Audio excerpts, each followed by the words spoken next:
Guys, seperti saya janjikan kepada anda, satu lagi spot yang anti mainstream guys. Saya yakin korang tak pernah dengar pasal tempat ni, iaitu kafe bawah pokok. Okay, this may look like your ordinary cafe, tapi apa yang saya boleh katakan kepada anda lah guys, dia punya vibe dia sangat chill tau. This is the chillest vibe ever lah.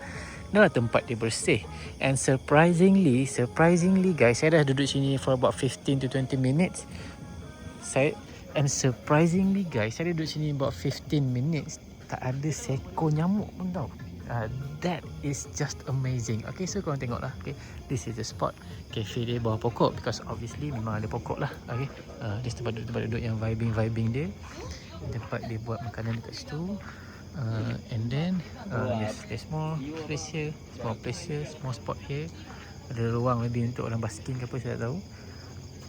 Oh, so ini dia punya coffee bar di depan sini lah. Okay,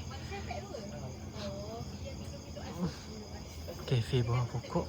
Okay, so korang tengok, ini menu dia lah. And the price is nice. Okay, latte dia video sikit lah latte dia RM8. Drinks are very affordable lah pada saya. Okay, and then dia punya menu dia very simple ones. Ada pasta, pizza, roti bakar dan juga fries. And fries dia looks solid guys. Okay, and ada few games untuk anda yang nak bermain-main games kat sini.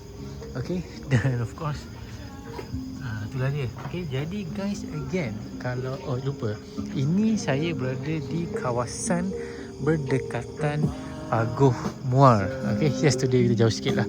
But all in all guys, apa yang saya nak katakan kepada anda ialah this is the place. Okay, kalau korang nak cari tempat lepak yang sungguh chill guys, the vibe is really chill.